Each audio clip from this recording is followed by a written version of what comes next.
أعوذ بالله من الشيطان الرجيم. بسم الله الرحمن الرحيم. قد أفلح المؤمنون الذين هم في صلاتهم خاشعون والذين هم عن اللغو معرضون والذين هم للزكاة فاعلون والذين هم لفروجهم حافظون إلا على أزواجهم أو ما ملكت أيمانهم فإنهم غير ملومين. فمن ابتغى وراء ذلك فأولئك هم العادون والذين هم لأماناتهم وعهدهم راعون والذين هم على صلواتهم يحافظون. أولئك هم الوارثون الذين يرثون الفردوس هم فيها خالدون. ولقد خلقنا الإنسان من سلالة من طين ثم جعلناه نطفة في قرار مكين ثم خلقنا النطفة علقة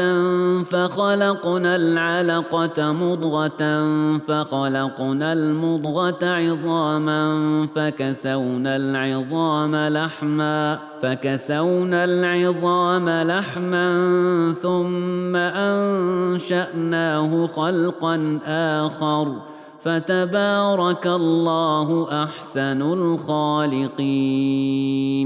ثم إنكم بعد ذلك لميتون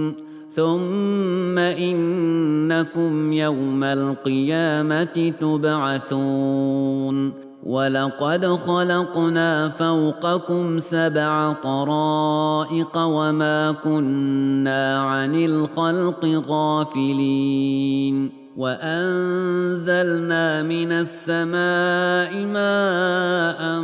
بقدر فأسكناه في الأرض وإنا على ذهاب به لقادرون. فأنشأنا لكم به جنات من نخيل وأعناب لكم فيها فواكه كثيرة ومنها تأكلون. وشجرة تخرج من طور سيناء تنبت بالدهن وصبغ للآكلين. وإن لكم في الأنعام لعبرة نسقيكم مما في بطونها ولكم فيها منافع كثيرة ومنها تأكلون وعليها وعلى الفلك تحملون. ولقد أرسلنا نوحا إلى قومه فقال يا قوم اعبدوا الله ما لكم من إله غيره أفلا تتقون. فقال الملأ الذين كفروا من قومه ما هذا إلا بشر مثلكم يريد أن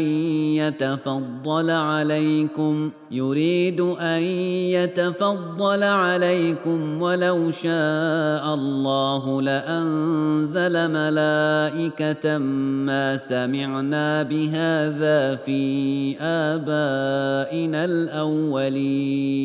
إن هو إلا رجل به جنة فتربصوا به حتى حين. قال رب انصرني بما كذبون. فأوحينا إليه أن اصنع الفلك بأعيننا ووحينا فإذا جاء أمرنا وفارت النور فاسلك فيها من كل زوجين اثنين وأهلك إلا من سبق عليه القول منهم ولا تخاطبني في الذين ظلموا إنهم مغرقون فإذا استويت أنت ومن معك على الفلك فقل الحمد لله الذي نجانا من القوم الظالمين وقل رب أنزلني منزلا مباركا وأنت خير المنزلين إن في ذلك لآيات وإن كنا لمبتلين ثم أنشأنا من بعدهم قرنا آخرين فأرسلنا فيهم رسولا منهم أن اعبدوا الله ما لكم من إله غيره أفلا تتقون وقال الملأ من قومه الذين كفروا وكذبوا بلقاء الآخرة وأترفناهم في الحياة الدنيا ما هذا إلا بشر مثلكم يأكل مما تأكلون منه ويشرب مما تشربون ولئن أطعتم بشرا مثلكم إنكم إذا لخاسرون أيعدكم أنكم إذا متم وكنتم ترابا وعظاما أنكم مخرجون هيهات هيهات لما توعدون إن هي إلا حياتنا الدنيا نموت ونحيا وما نحن بمبعوثين إن هو إلا رجل افترى على الله كذبا وما نحن له بمؤمنين قال رب انصرني بما كذبون قال عما قليل ليصبحن نادمين فأخذتهم الصيحة بالحق فجعلناهم غثاء فبعدا للقوم الظالمين ثم أنشأنا من بعدهم قرونا آخرين ما تسبق من أمة أجلها وما يستأخرون ثم أرسلنا رسلنا تترى كلما جاء أمة رسولها كذبوه فأتبعنا بعضهم بعضا وجعلناهم أحاديث فبعدا لقوم لا يؤمنون ثم أرسلنا موسى وأخاه هارون بآياتنا وسلطان مبين إلى فرعون وملئه فاستكبروا وكانوا قوما عالين فقالوا أنؤمن لبشرين مثلنا وقومهما لنا عابدون فكذبوهما فكانوا من المهلكين ولقد آتينا موسى الكتاب لعلهم يهتدون وجعلنا ابن مريم وأمه آية وآويناهما إلى ربوة ذات قرار ومعين يا أيها الرسل كلوا من الطيبات واعملوا صالحا إني بما تعملون عليم وإن هذه أمتكم أمة واحدة وأنا ربكم فاتقون فتقطعوا أمرهم بينهم زبرا كل حزب بما لديهم فرحون فذرهم في غمرتهم حتى حين أيحسبون أنما نمدهم به من مال وبنين نسارع لهم في الخيرات بل لا يشعرون إن الذين هم من خشية ربهم مشفقون والذين هم بآيات ربهم يؤمنون والذين هم بربهم لا يشركون والذين يؤتون ما آتوا وقلوبهم وجلة أنهم إلى ربهم راجعون أولئك يسارعون في الخيرات وهم لها سابقون ولا نكلف نفسا إلا وسعها ولدينا كتاب ينطق بالحق وهم لا يظلمون بل قلوبهم في غمرة من هذا ولهم أعمال من دون ذلك هم لها عاملون حتى إذا أخذنا مترفيهم بالعذاب إذا هم يجأرون لا تجأروا اليوم إنكم منا لا تنصرون قد كانت آياتي تتلى عليكم فكنتم على أعقابكم تنكصون مستكبرين به سامرا تهجرون أفلم يدبروا القول أم جاءهم ما لم يأت آباءهم الأولين أم لم يعرفوا رسولهم فهم له منكرون أم يقولون به جنة بل جاءهم بالحق وأكثرهم للحق كارهون ولو اتبع الحق أهواءهم لفسدت السماوات والأرض ومن فيهن بل أتيناهم بذكرهم فهم عن ذكرهم معرضون أم تسألهم خرجا فخراج ربك خير وهو خير الرازقين وإنك لتدعوهم إلى صراط مستقيم وإن الذين لا يؤمنون بالآخرة عن الصراط لناكبون ولو رحمناهم وكشفنا ما بهم من ضر للجوا في طغيانهم يعمهون ولقد أخذناهم بالعذاب فما استكانوا لربهم وما يتضرعون حتى إذا فتحنا عليهم بابا ذا عذاب شديد إذا هم فيه مبلسون وهو الذي أنشأ لكم السمع والأبصار والأفئدة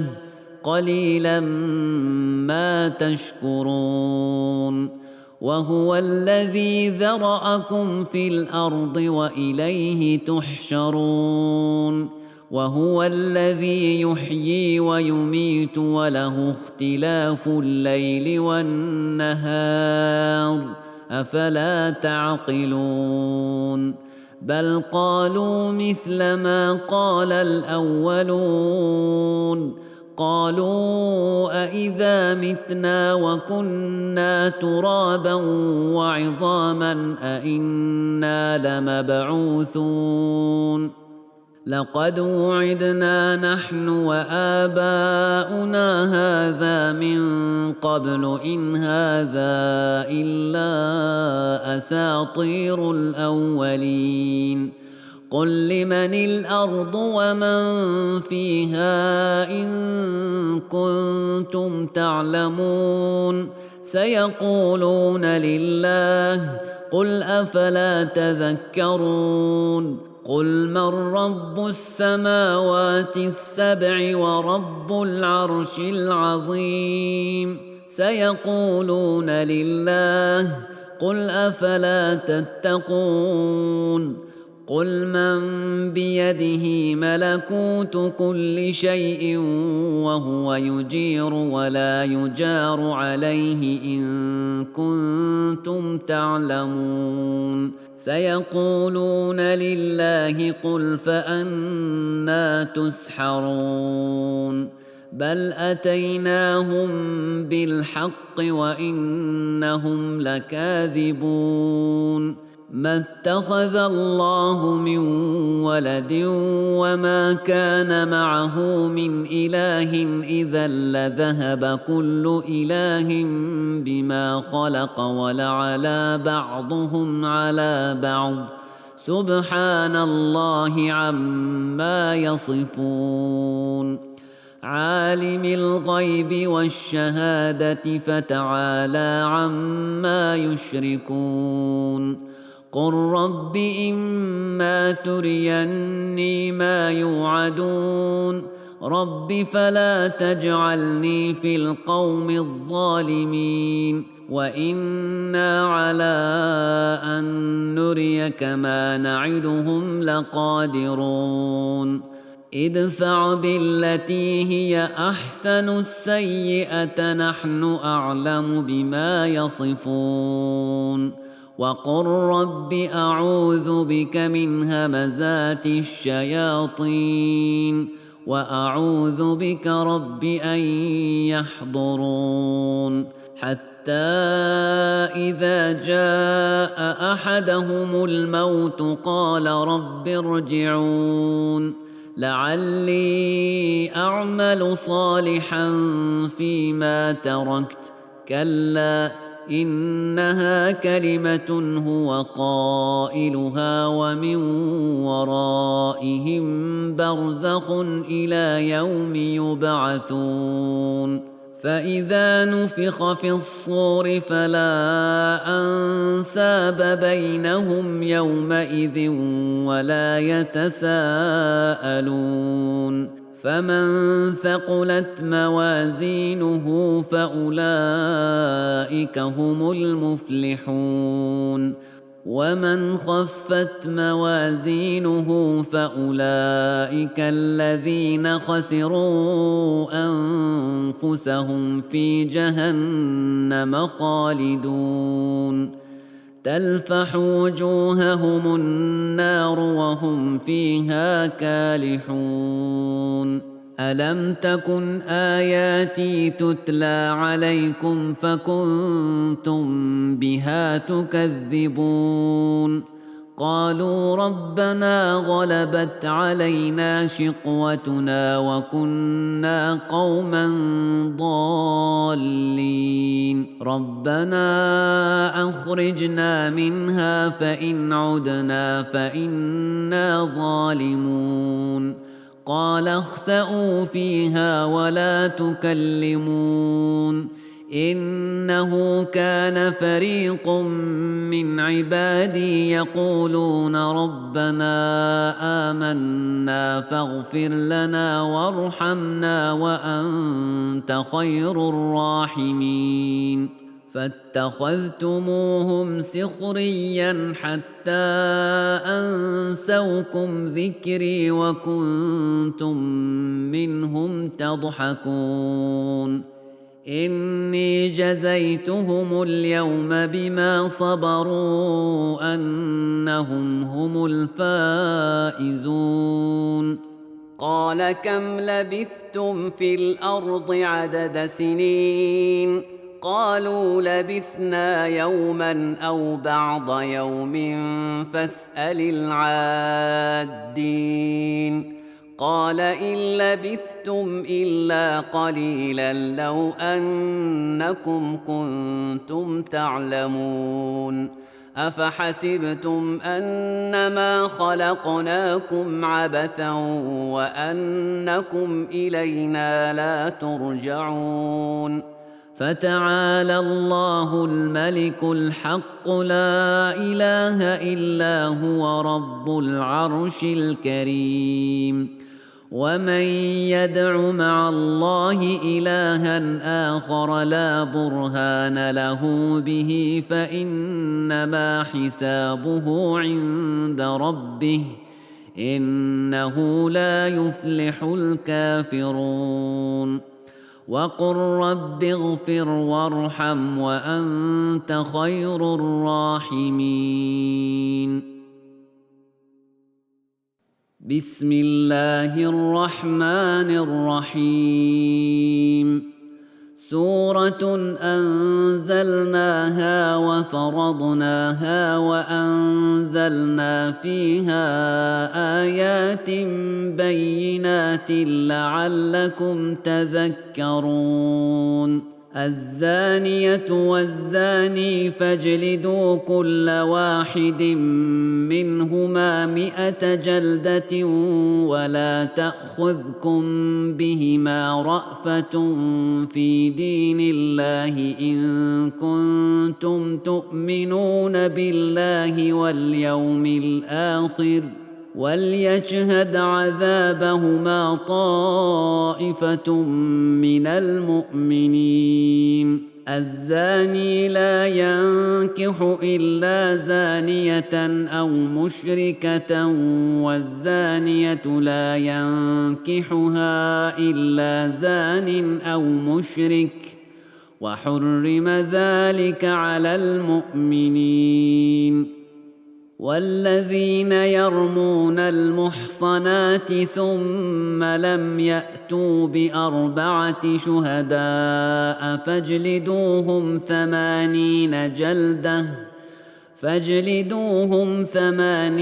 جلدة ولا تقبلوا لهم شهادة أبدا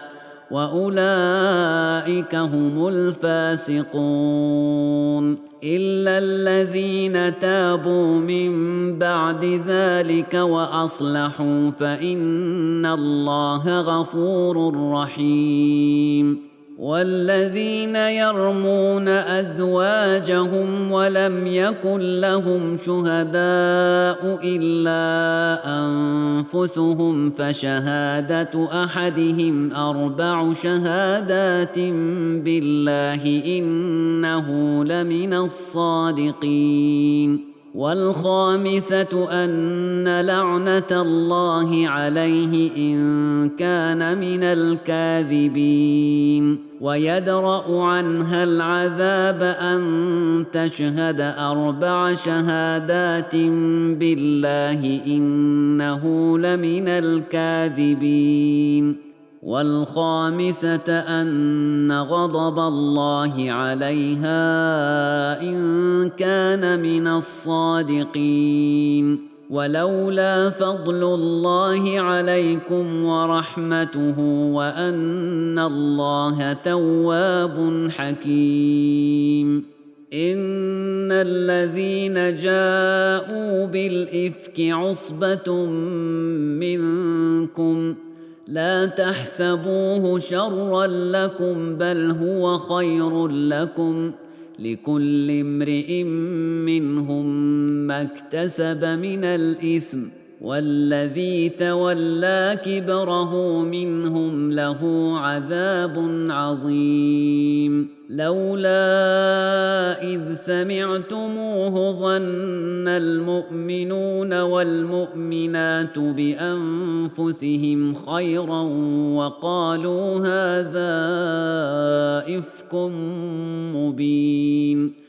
لولا جاءوا عليه بأربعة شهداء فإذ لم يأتوا بالشهداء فأولئك عند الله هم الكاذبون. ولولا فضل الله عليكم ورحمته في الدنيا والآخرة لمسكم فيما أفضتم فيه عذاب عظيم. إذ تلقونه بألسنتكم وتقولون بأفواهكم ما ليس لكم به علم وتحسبونه هينا وهو عند الله عظيم. ولولا إذ سمعتموه قلتم ما يكون لنا أن نتكلم بهذا سبحانك هذا بهتان عظيم. يعظكم الله أن تعودوا لمثله أبدا إن كنتم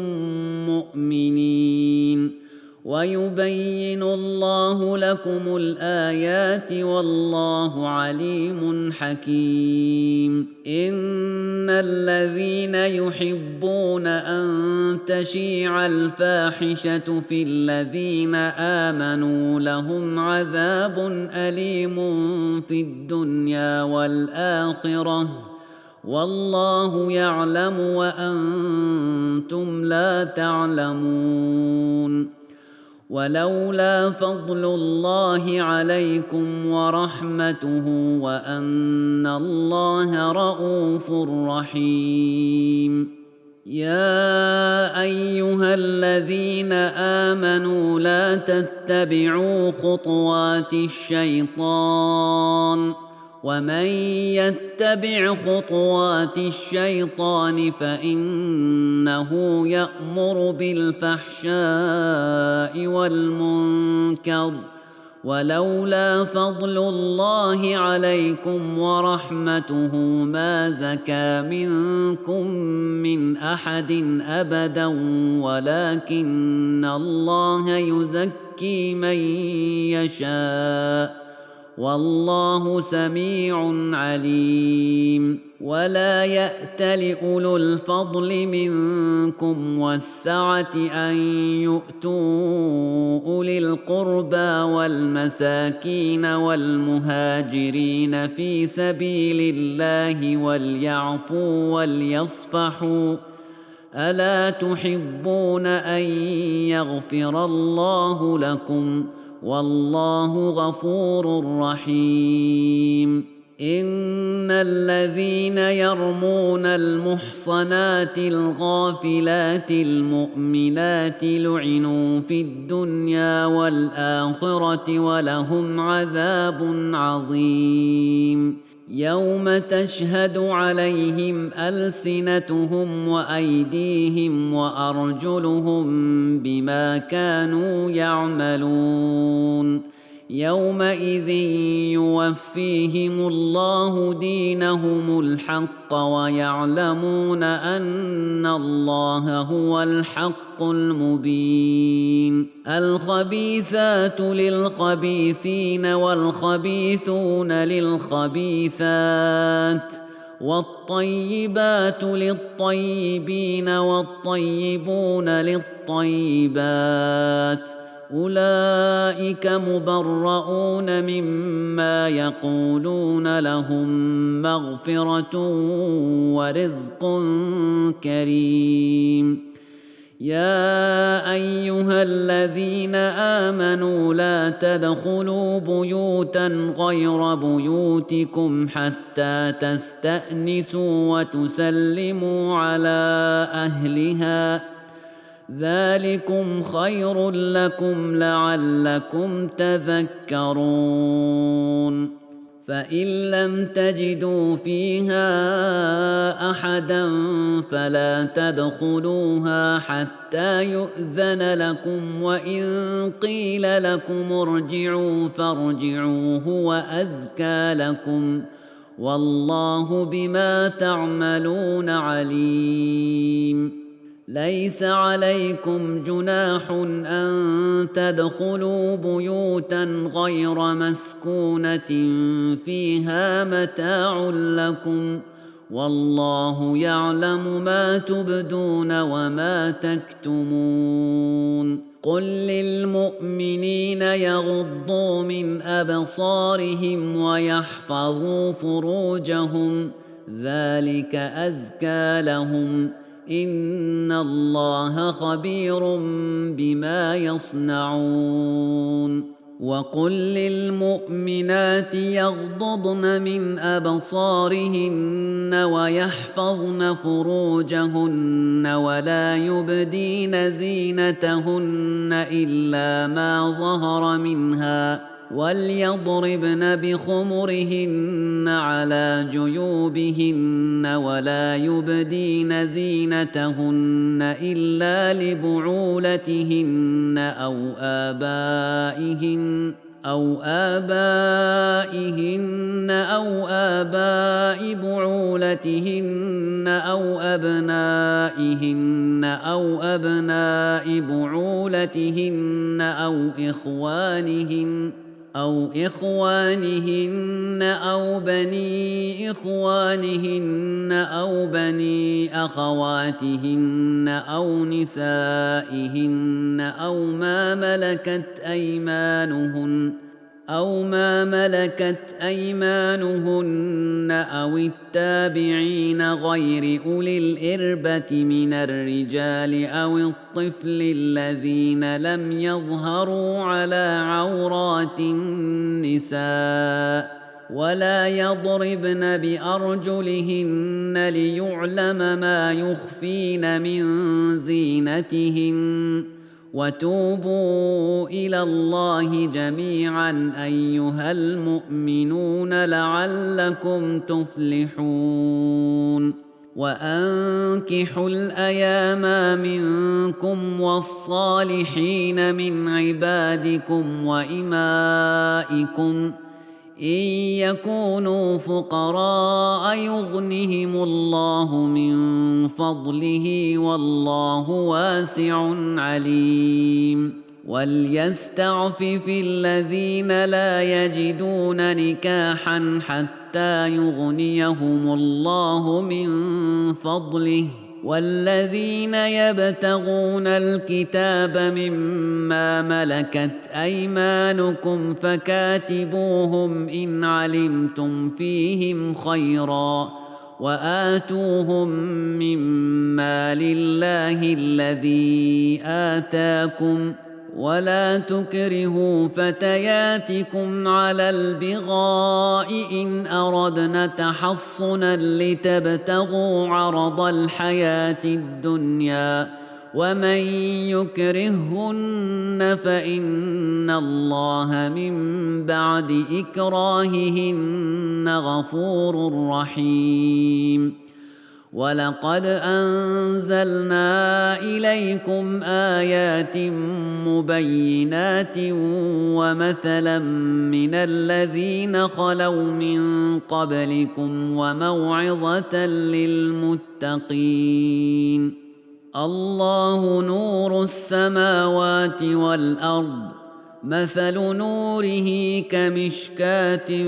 فيها مصباح، المصباح في زجاجة، الزجاجة كأنها كوكب دري يوقد من شجرة مباركة زيتونة لا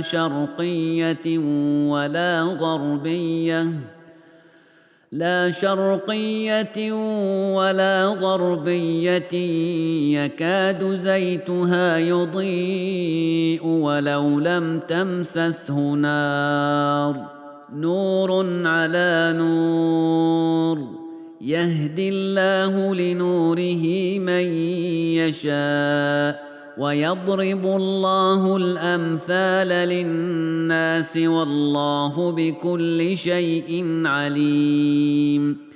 في بيوت أذن الله أن ترفع ويذكر فيها اسمه يسبح له فيها بالغدو والآصال. رجال لا تلهيهم تجارة ولا بيع عن ذكر الله وإقام الصلاة وإيتاء الزكاة يخافون يوما تتقلب فيه القلوب والأبصار. ليجزيهم الله أحسن ما عملوا ويزيدهم من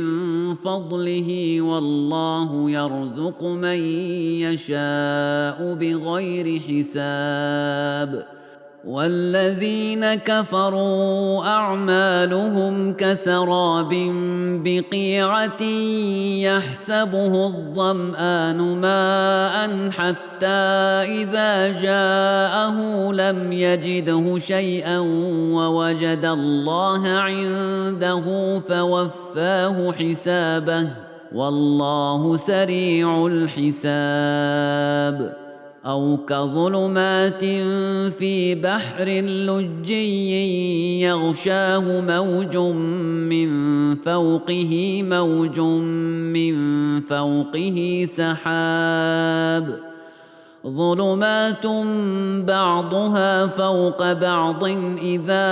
أخرج يده لم يكد يراها ومن لم يجعل الله له نورا فما له من نور. ألم تر أن الله يسبح له من في السماوات والأرض والطير صافات كل قد علم صلاته وتسبيحه والله عليم بما يفعلون. ولله ملك السماوات والأرض وإلى الله المصير. ألم تر أن الله يزجي سحابا ثم يؤلف بينه ثم يجعله ركاما فترى الودق يخرج من خلاله وينزل من السماء من جبال فيها من برد فيصيب به من يشاء ويصرفه عن من يشاء يكاد سنا برقه يذهب بالأبصار.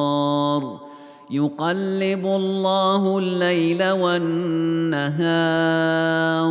إن في ذلك لعبرة لأولي الأبصار.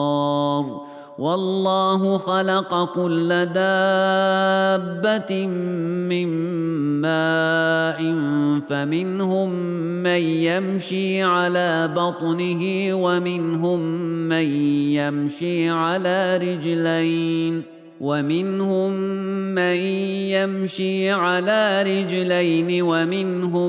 من يمشي على أربع يخلق الله ما يشاء إن الله على كل شيء قدير. لقد أنزلنا آيات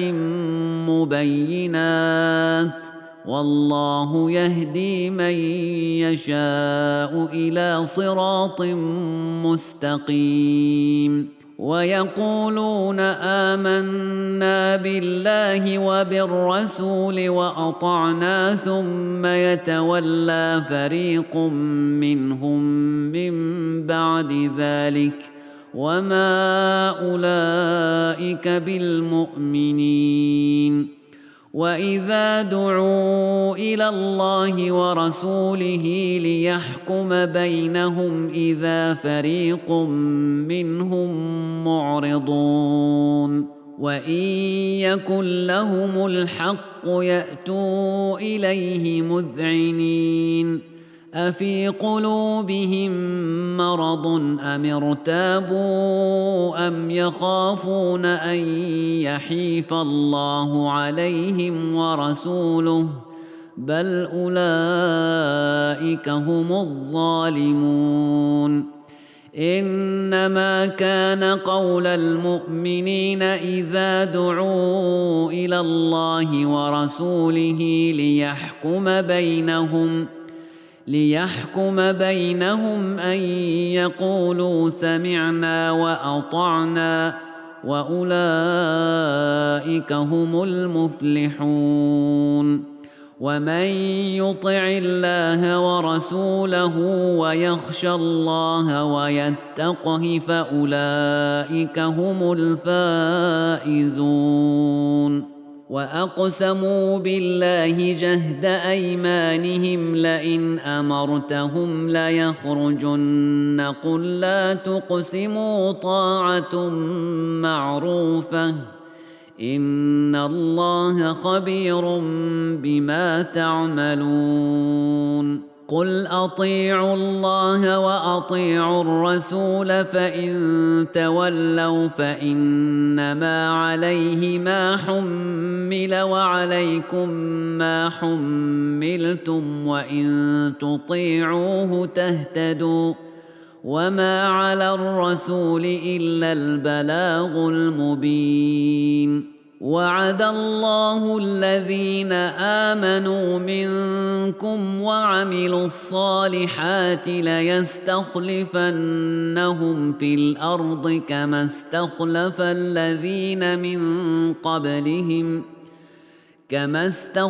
الذين من قبلهم وليمكنن لهم دينهم الذي ارتضى لهم وليبدلنهم من بعد خوفهم أمنا يعبدونني لا يشركون بي شيئا ومن كفر بعد ذلك فأولئك هم الفاسقون وأقيموا الصلاة وآتوا الزكاة وأطيعوا الرسول لعلكم ترحمون لا تحسبن الذين كفروا معجزين في الأرض ومأواهم النار ولبئس المصير يا أيها الذين آمنوا ليستأذنكم الذين ملكت أيمانكم والذين لم يبلغوا الحلم منكم 3 مرات من قبل صلاة الفجر وحين تضعون ثيابكم من الظهيرة ومن بعد صلاة العشاء 3 عورات لكم ليس عليكم ولا عليهم جناح بعدهن طوافون عليكم بعضكم على بعض كذلك يبين الله لكم الآيات والله عليم حكيم وإذا بلغ الأطفال منكم الحلم فليستأذنوا كما استأذن الذين من قبلهم كذلك يبين الله لكم آياته والله عليم حكيم والقواعد من النساء اللاتي لا يرجون نكاحا فليس عليهن جناح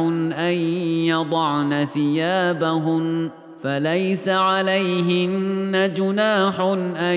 يضعن ثيابهن غير متبرجات بزينة وأن يستعففن خير لهن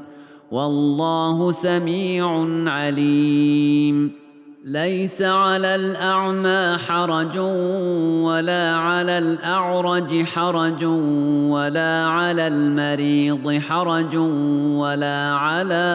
أنفسكم أن تأكلوا من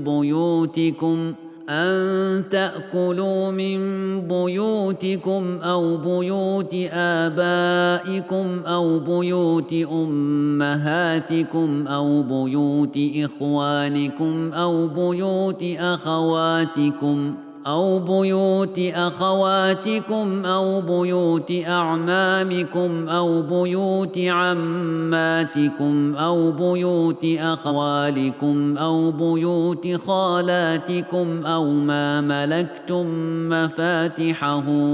أو صديقكم. ليس عليكم جناح أن تأكلوا جميعا أو أشتاتا، فإذا دخلتم بيوتا فسلموا على أنفسكم تحية من عند الله مباركة طيبة،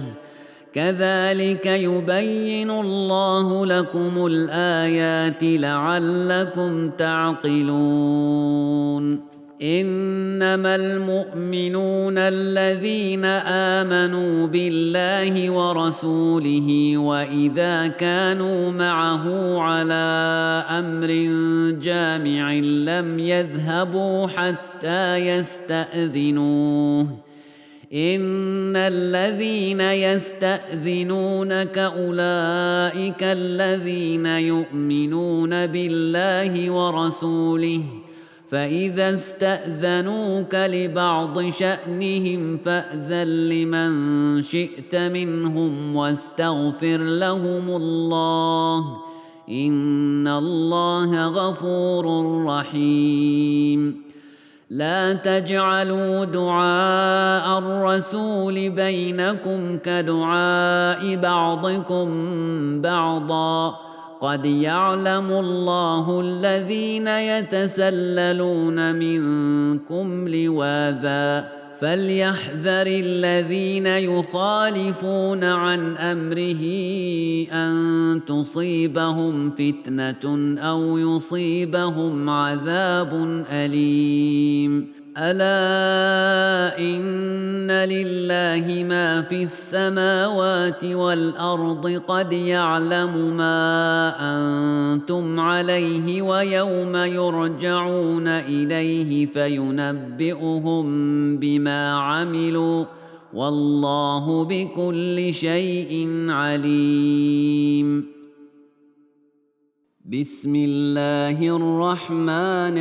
الرحيم. تبارك الذي نزل الفرقان على عبده ليكون للعالمين نذيرا. الذي له ملك السماوات والأرض ولم يتخذ ولدا ولم يكن له شريك في الملك وخلق كل شيء فقدره تقديرا. واتخذوا من دونه آلهة لا يخلقون شيئا وهم يخلقون ولا يملكون لأنفسهم ضرا ولا نفعا ولا يملكون موتا ولا حياة ولا نشورا. وقال الذين كفروا إن هذا إلا إفك افتراه وأعانه عليه قوم آخرون فقد جاءوا ظلما وزورا. وقالوا أساطير الأولين اكتتبها فهي تملى عليه بكرة وأصيلا. قل أنزله الذي يعلم السر في السماوات والأرض إنه كان غفورا رحيما. وقالوا ما لهذا الرسول يأكل الطعام ويمشي في الأسواق لولا أنزل إليه ملك فيكون معه نذيرا أو يلقى إليه كنز أو تكون له جنة يأكل منها وقال الظالمون إن تتبعون إلا رجلا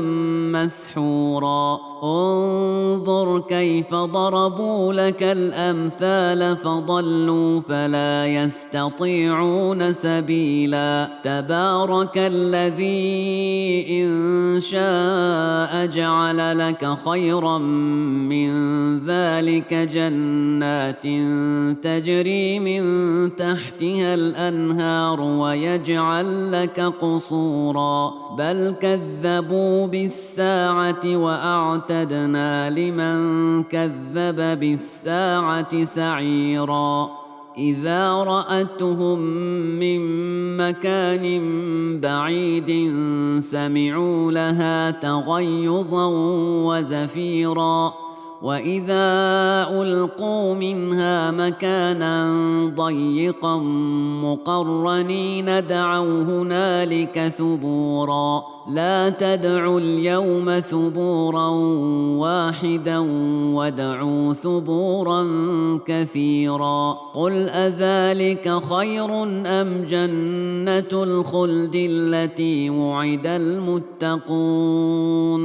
كانت لهم جزاء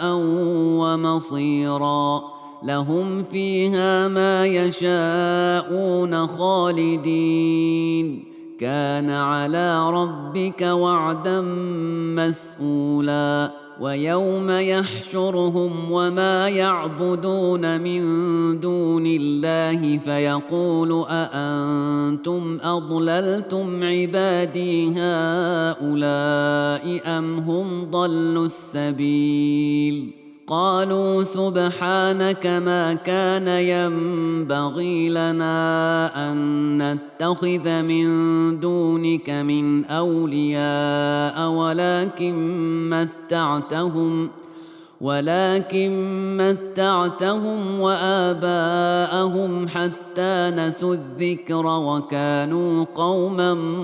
بورا فقد كذبوكم بما تقولون فما تستطيعون صرفا ولا نصرا ومن يظلم